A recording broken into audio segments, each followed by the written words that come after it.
سلیم احمد کی تنقید نگاری. تعارف.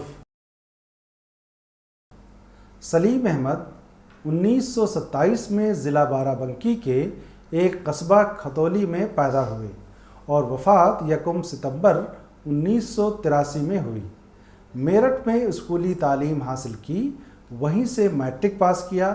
کالج کے دنوں میں محمد حسن عسکری، انتظار حسین، جمیل جالبی اور کرار حسین سے یارانہ ہوا. ذہنی تعلق داری کا یہ سلسلہ بعد از تقسیم بھی جاری رہا. سراج منیر نے کہیں لکھا ہے، فولادی قینچی کاٹ کر کباب کی تیز مرچیں اور کرار صاحب کی نکتہ آفرینی اور تجزیاتی مہارت، یہ ہیں سلیم احمد کی شخصیت کے ابعاد ثلاثہ. ابھی کالج کی تعلیم پوری بھی نہیں ہوئی تھی کہ آزادی کا بگل بج گیا. لاکھوں خاندان ادھر سے ادھر اور ادھر سے ادھر ہو گئے. خون کی ندیاں بہہ گئیں. نومبر 1947 میں سلیم احمد کو بھی ادھر سے ادھر ہونا پڑا. کراچی ان کا مستقر ٹھہرا. ریڈیو پاکستان میں اسکرپٹ رائٹر کی حیثیت سے کام کیا اور سینئر پروڈیوسر کے عہدے تک پہنچے. وزارت اطلاعات میں بھی مشیر کے عہدے پر فائز رہے. ان ذمہ داریوں کے ساتھ ریڈیو، ٹی وی، فلمی دنیا کے لیے فیچر، ڈرامے، کہانیاں، گانے اور مکالمے لکھتے رہے. روزنامہ جسارت اور حریت جیسے اخبارات کے لیے برسہ برس تک کالم نویسی بھی کی. سلیم احمد کے کالم اپنی بذلہ سنجی، ذکاوت، گہرے طنز اور تلخ آمیز صداقت آفرینی کے باعث مقبول خاص و عام تھے. سبق کا مقصد. سلیم احمد 20ویں صدی کے نصف آخر کے اہم نقاد اور شاعر ہیں. انہیں ایک متنازع فی نقاد بھی کہا جاتا ہے. ان کا مطالعہ وسیع تھا.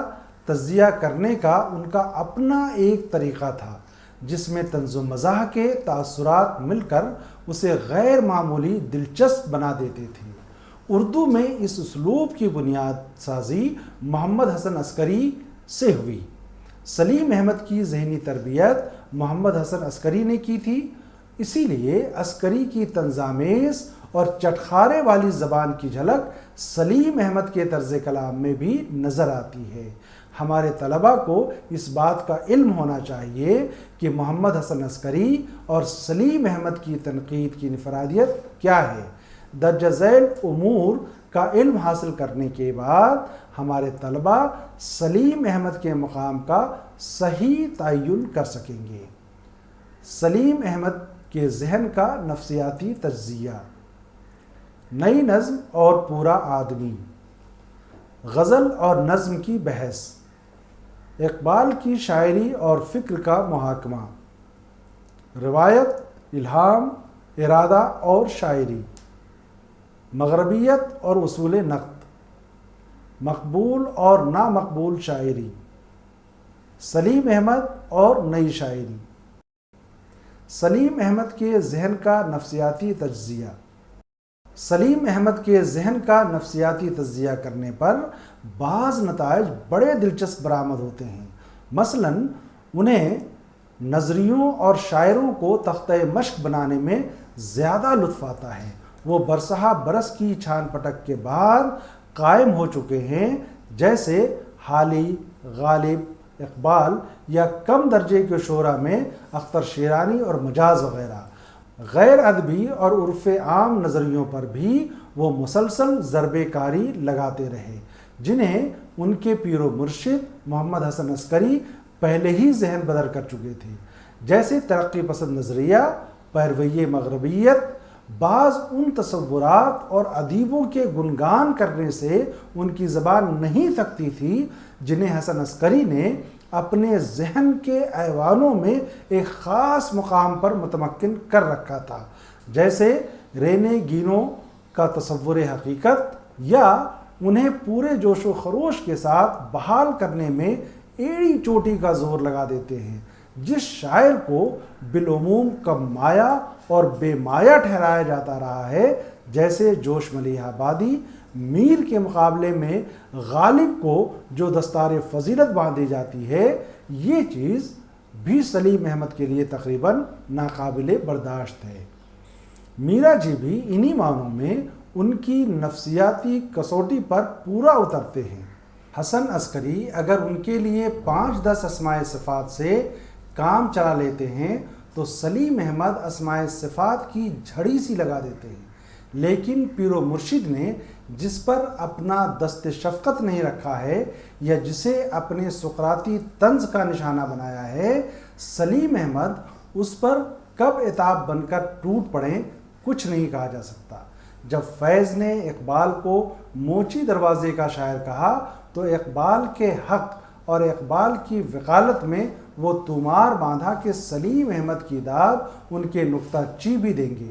باوجود اس کے سلیم احمد کے اس استدلال اور ان مدافعانہ کلمات میں جس قسم کی جذباتیت کا انہوں نے مظاہرہ کیا ہے، ان چیزوں کو سلجھانے کے بجائے اور الجھا دیا ہے۔ شکوہ جواب شکوہ ایک اچھی نظم ہے، اس پر اتنے بہت سے داؤ پیچ آزمانے کی ضرورت ہی نہیں تھی، لیکن دراصل انہوں نے اقبال کا دفاع کرنا مقصود نہ تھا، مقصود تھا فیض کی خبر لینا۔ خبر لی اور بہت جم کر لی۔ ایسا معلوم ہوتا ہے جیسے اقبال مدعا علیہ یا ملزم ہیں اور سلیم احمد ان کے پیروکار یا وکیل صفائی۔ ایک مثال آپ بھی دیکھ لیں۔ شکوہ جواب شکوہ مسلمانوں کی ایک ایسی اجتماعی ضرورت تھا جسے نہ فیض صاحب سمجھ سکتے ہیں نہ فراق صاحب۔ اسے سمجھنے کے لیے سب سے زیادہ اس دل کی ضرورت ہے جو موچی دروازہ کے مسلمانوں کے سینے میں دھڑکتا ہے۔ شکوہ اسی دل کے دھڑکنے کی آواز ہے۔ بہرحال سلیم احمد کو ہر اس خیال، فکر، رویے، نظریے اور تصور پر سوال قائم کرنے، اس کا تمسخر اڑانے، اسے منطقی اور غیر منطقی دلیلوں سے مسترد کرنے، بنے بنائے بھرم کا تکابوٹی کرنے میں غیر معمولی لذت حاصل ہوتی ہے، جسے ان کے پیر و مرشد نے بھی التفات کے لائق نہیں سمجھا ہے یا اسے رد کیا ہے۔ دوسروں کی چٹکی لینے، مشتعل کرنے اور بخیہ ادھیڑنے کا جو ہنر انہیں آتا ہے، محمد حسن عسکری وہاں تک نہیں پہنچتے۔ اس ضمن میں ان کی انفرادیت کو سبھی تسلیم کرتے آئے ہیں۔ یہ بھی کہا جا سکتا ہے کہ بعض لوگوں کو حلقہ دوستہ بڑھانے کا شغف ہوتا ہے اور سلیم احمد کو دشمن بنانے میں زیادہ دلچسپی تھی۔ وہ حضرات جنہیں انہوں نے آڑے ہاتھوں لیا اور مقبول عام اسناد و مسلمات سے انحراف ہی نہیں، رد و نسخ کرنے کی کوشش بھی کی، ان کی ایک لمبی سی فہرست ہے۔ نئی نظم اور پورا آدمی۔ سلیم احمد کی تحریروں کی چٹخارے والی زبان اور سوقیانہ فقرے بازی سے غیر معمولی دلچسپی رکھنے والے قاریوں کے لیے نئی نظم اور پورا آدمی جیسی چھوٹی سی کتاب میں لطف و تلذذ کا جو سامان محفوظ ہے، اس نے ادب کے بازار کو ایک عرصے تک خاصا گرم رکھا تھا۔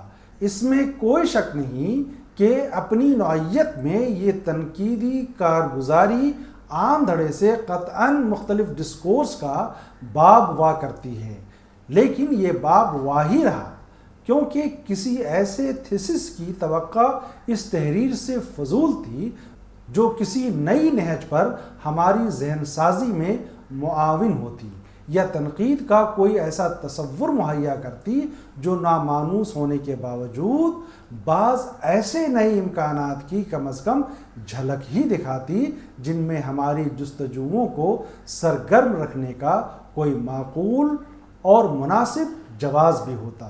یہ سکہ زیادہ چل نہیں پایا، اس لیے رائج الوقت تک نہیں پہنچ پایا اور نہ اردو تنقید میں مستقل حوالہ ہی بن سکا۔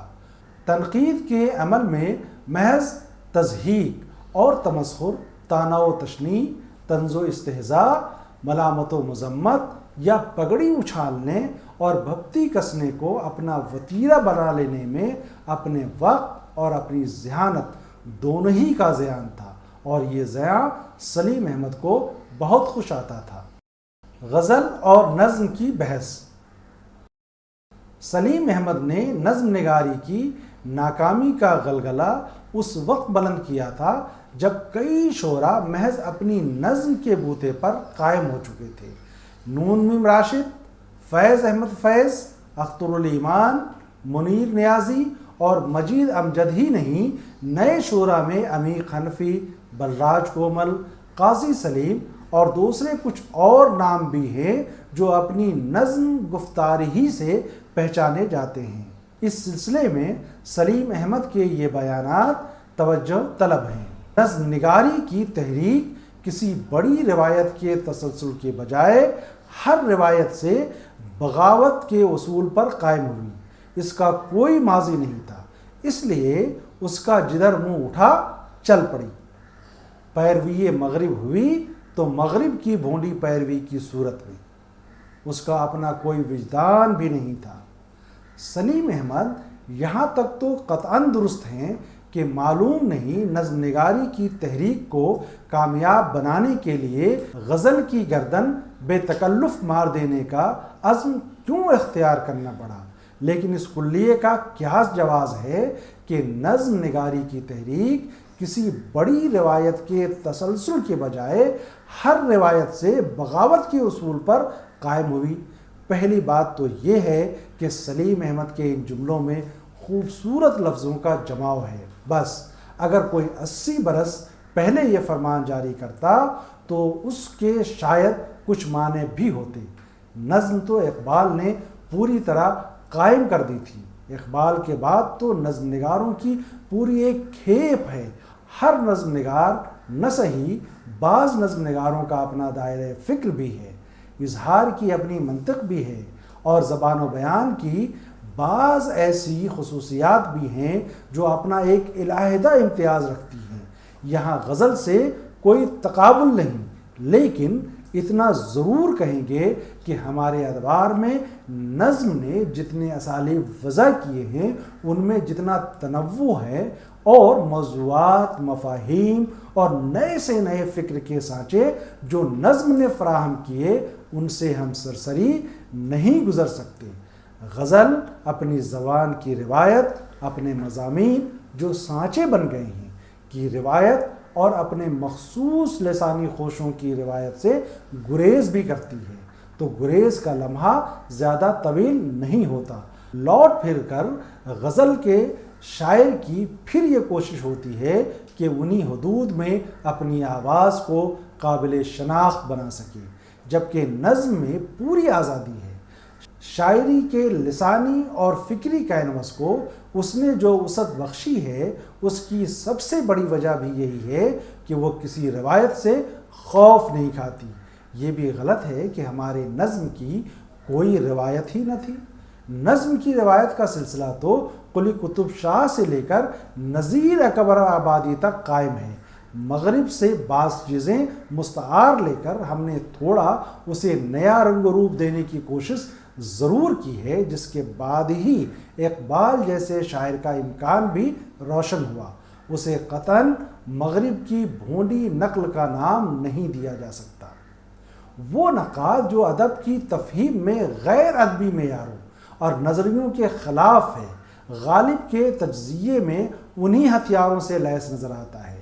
سلیم احمد نے بعض نفسیاتی مفروضوں کو کلیہ کے طور پر غالب کی شخصیت، غالب کی انا اور غالب کی انفرادیت پر اطلاق کر کے منمانے نتائج اخذ کرنے کی جو کوشش کی ہے وہ دلچسپ تو ہیں، لیکن اسے قاری کو تعویلات کے ایک جنگل میں پھنسانے کی کوشش کا نام بھی دیا جا سکتا ہے۔ غالب کون؟ اسی طرح کی بے سروپا گفتار، مذاق خیز دلائل، بے محل تقابل اور جذباتی گورکھ دھندے کی ایک عدیم المثال نمونہ ہے۔ اقبال کی شاعری اور فکر کا محاکمہ۔ اقبال ایک شاعر میں یقیناً انہوں نے بعض باتیں بڑی پتے کی کہی ہیں۔ یہاں تک میں بالکل متفق ہوں کہ مفسر قرآن اقبال یا حکیم الامت اقبال سے ہمیں کوئی غرض نہیں ہونی چاہیے۔ ہمارے لیے اس اقبال کی خاص اہمیت ہے جو صحیح معنی میں شاعر ہے اور شاعری کے ان تقاضوں کو پورا کرتا ہے جنہیں ہم دوسرے لفظوں میں ادبیت سے موسوم کرتے ہیں۔ سلیم احمد کو وہ اقبال بے حد عزیز ہے جو ضرب کلیم کا شاعر ہے، لیکن سلیم احمد کی نظر میں اگر شاعری کا اولین مقصد لذت آفرینی ہے اور اس کے بعد معنی آفرینی ہے تو یقیناً اقبال کے یہاں وہ سامان تلذذ دستیاب نہیں ہو سکتا جو جرأت کی دکان شعر میں بہت سستے داموں میں مل جاتا ہے۔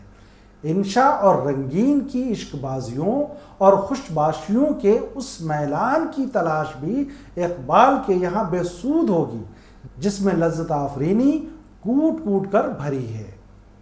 سلیم احمد جہاں جذباتیت کی ترنگ میں آ جاتے ہیں پھر فوری تاثر کا ایک سلسلہ سا قائم ہو جاتا ہے۔ یہ تو طے ہے کہ اقبال تنقید میں بڑی افراط و تفریط ہے۔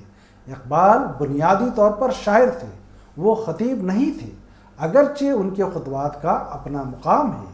وہ مبلغ اسلام نہیں تھے، لیکن اسلام کا ایک ستھرا کشید کیا ہوا تعقل آمیز تصور ان کے ذہن نشین ضرور تھا، جسے اس عہد کے مناظراتی ماحول میں مقتضائے وقت کا نام بھی دیا جا سکتا ہے۔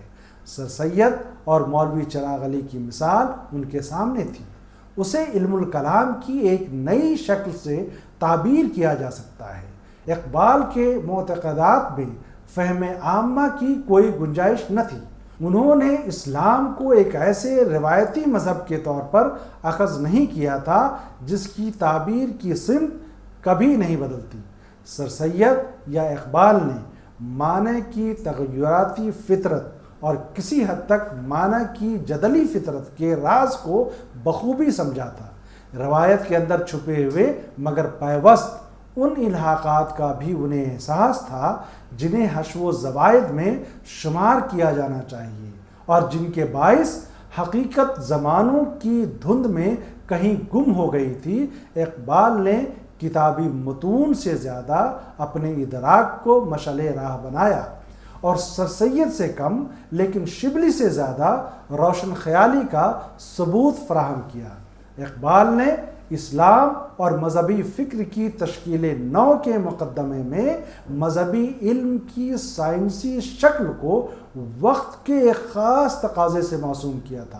اگرچہ بعض تحفظات سے کام لینا ان کی مجبوری تھی، پھر بھی ایک خاص تعین کردہ حد میں انہوں نے جدید سائنسی اور متشکک ذہن کے حامل انسان کو مذہب کے اس تجربے کی فہم کے لائق بنانے کی صحیح کی جسے سری تجربہ یا مسٹک ایکسپیرینس کہا جاتا ہے۔ دیکھا جائے تو اقبال کی بیشتر شاعری اسی سری تجربے کو معنی کو نئے نئے سانچے مہیا کرتی رہی۔ اقبال اپنی شاعری میں جس قدر جذباتی ہیں اتنے ہی استقامت پذیر اور مرکز جو اپنے نثری شہپاروں میں نظر آتے ہیں۔ اگرچہ بیان والی بلکہ اعلان نما شاعری کی مثالیں بھی خاصی ہیں، لیکن ان کی شاعری کا خاصہ بڑا حصہ وہ ہے جس میں انہوں نے لسانیات شعری کے تقاضوں کو ملحوظ رکھا ہے۔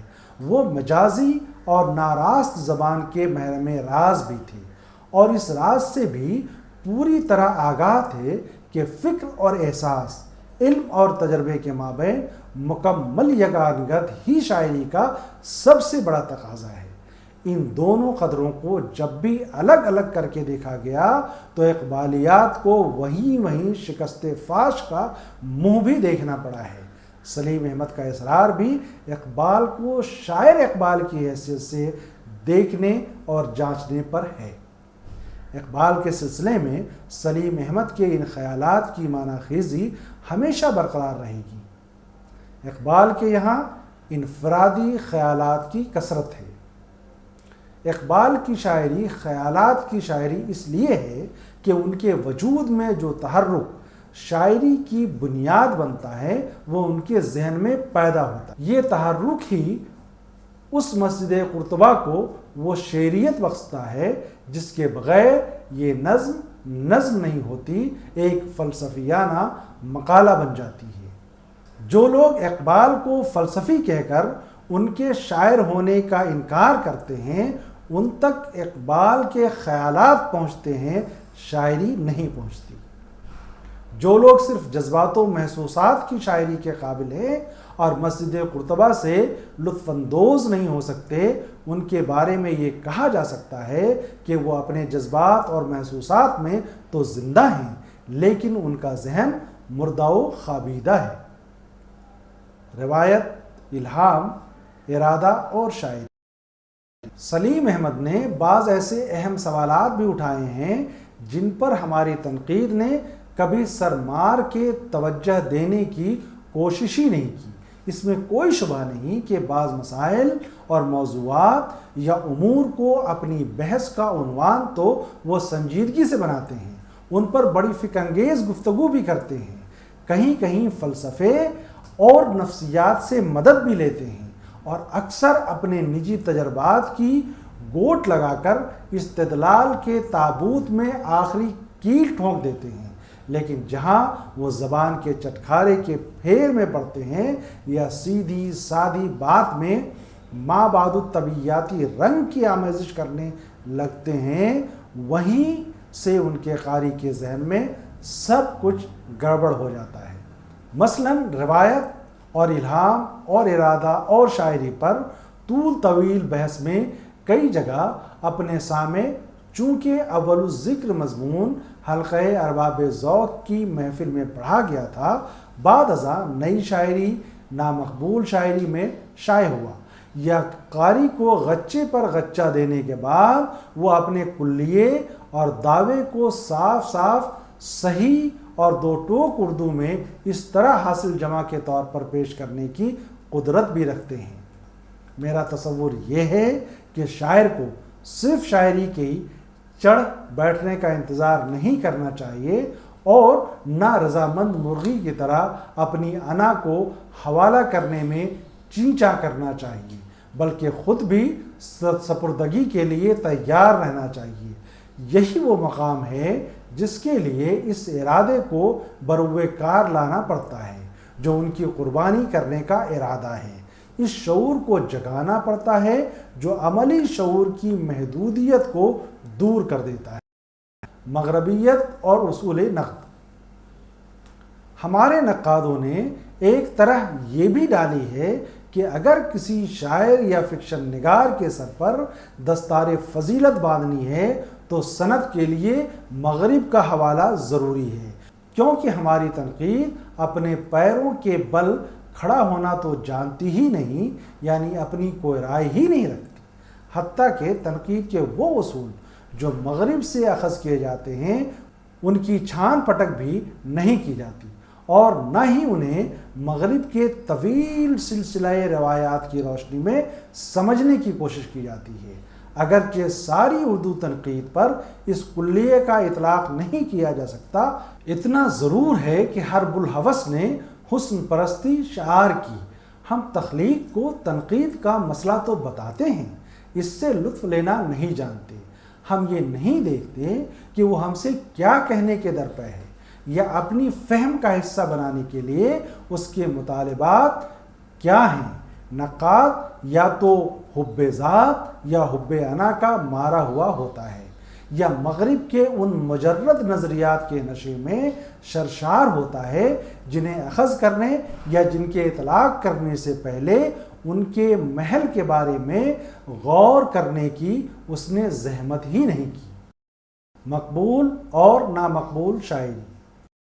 سلیم احمد مقبول شاعری، نامقبول شاعری، پسندیدہ شاعری، ناپسندیدہ شاعری پر بڑی لچھے دار گفتگو کرتے ہیں۔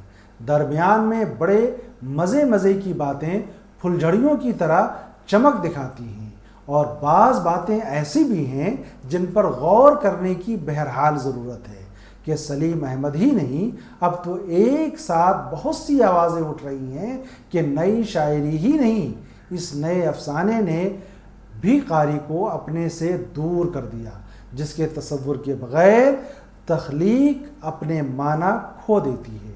تخلیق کار کے بعد تخلیق سے معاملات کرنے والا، تخلیق سے رشتہ قائم رکھنے والا، تخلیق کو نئے سے نئے معنی دینے والا اور تخلیق کو اپنے ہم عصر و عہد کے معنی سے جوڑنے والا قاری ہی ہوتا ہے، جسے ہمارے ادب نے ٹاٹ باہر کر دیا تھا۔ سلیم احمد اور نئی شاعری۔ سلیم احمد نے جو لب لباب پیش کیا ہے اس کے تحت نئی شاعری معاشرے کی ایک بہت قلیل اقلیت میں پیش کی جاتی ہے، جس میں زیادہ تر وہ لوگ شامل ہیں جو خود یہ شاعری کرتے ہیں یا کرنا چاہتے ہیں یا اس کے بارے میں تنقید، تبصرہ وغیرہ لکھتے ہیں۔ دوسرے یہ کہ عوام کی اکثریت اس شاعری کا مذاق اڑاتی ہے۔ خود پڑھے لکھے لوگوں کی ایک کثیر تعداد ایسی ہے جو اس سے بیزاری کا اظہار کرتی ہے، یہاں تک کہ وہ لوگ بھی جو خود شعر کہتے ہیں یا شعر و شاعری کے بارے میں نقد و نظر کے مدعی ہیں، ان میں بھی ایک بہت بڑی تعداد ایسی ہے جو اس شاعری کے بارے میں منفی رویہ رکھتی ہے۔ تیسرے یہ کہ عوام کی اکثریت اس شاعری کو نہ سمجھ کر اسے ناپسند کرتی ہے۔ میں یہ بھی بتا دوں کہ سلیم احمد کے نزدیک نئی شاعری راشد اور میرا جی سے شروع ہو کر افتخار جالب تک پہنچتی ہے۔ یہاں یہ بھی ملحوظ نظر رہے کہ سلیم احمد کے نزدیک نئی شاعری راشد اور میرا سے شروع ہو کر افتخار جالب تک پہنچتی ہے اور پھر وہاں سے نیچے اتر کر پروز پوئم تک آتی ہے۔ سلیم احمد کا یہ بھی کہنا ہے کہ نئی شاعری انسانی عناصر کو غائب کر کے فن کو زیادہ سے زیادہ خالص بنانا چاہتی ہے۔ سلیم احمد نے یہاں ہیومن کنسرن کی بات اٹھائی ہے جو بنیادی ہے، لیکن یہ کہنا مشکل ہے کہ نئی شاعری سر تا سر متعلق با انسان نہیں ہے یا وہ انسانی عناصر سے عاری ہے۔ انسانی عناصر سے اگر ان کا یہ مطلب ہے کہ انسانی جذبوں سے وہ عاری ہے یا ان انسانی مسائل سے راست یا ناراست اس کے کسی تعلق یا رد عمل یا وابستگی کا پتہ نہیں چلتا، تو پھر یہی کہا جائے گا کہ سلیم احمد نے صرف بھڑکانے والی بات کہی ہے، ورنہ جسے وہ خالص فن کہہ رہے ہیں اس کی تعبیرات و توضیحات بھی مختلف ہیں۔ اور کیا کوئی ایسا فن بھی ہے جسے ہم خالص کہہ سکیں؟ حتیٰ کہ خالص فن تو ناسخ کی شاعری بھی نہیں ہے۔ کیا انسان کے وسیع تر تصور کے بغیر راشد یا اختر الایمان یا مجید امجد کی شاعری کا تصور بھی کیا جا سکتا ہے؟ ساقی فاروقی، منیب الرحمن، ضیاء جالندھری، بلراج کومل، عمیق حنفی، زبیر رضوی، محمد علوی، بانی، شفیق فاطمہ شیرہ، خلیل مامون، فہمیدہ ریاض، جیلانی کامران وغیرہ اور خود سلیم احمد کی شاعری انسانی شرکتوں کی مظہر ہے۔ زندگی نکھر کر کشید ہو کر ایک تاثر کے طور پر بھی ان کے فن میں رچ بس گئی ہے، اور کہیں کہیں یہ تاثر بہت واضح اور گہرے رنگ میں بھی نمایاں ہوا ہے۔ طوالت کے در سے مثالوں سے احتراز کیا جا رہا کیونکہ ادب کا معمولی سے معمولی قاری بھی اس نقطے کا علم رکھتا ہے۔ جہاں تک معاشرے کی قلیل اقلیت کی پسندیدگی کا مسئلہ ہے، یہ کوئی نئی بات نہیں ہے۔ شعر و ادب کے سامعین اور قارئین کی تعداد ہمیشہ کمتر رہی ہے۔ انہی میں وہ قاری بھی ہوتے ہیں جو رشیدہ خاتون، عفت موہانی، واجدہ تبسم یا مظہر الحق علوی یا گلشن نندا سے سیراب ہوتے ہیں، اور انہی میں نئے ادب کے اس حصے کو پسند کرنے والے بھی ہوتے ہیں جس میں چیزوں کو سرسری نہیں لیا گیا ہے۔ چیزوں کے تعلق سے ایک خاص تصور بھی ان کے فن میں جزو جان کی حیثیت رکھتا ہے۔ مشرق ہو یا مغرب، مقبول اور نامقبول، شعر و ادب کی اس صورت سے کسی زبان کا ادب خالی نہیں ہے۔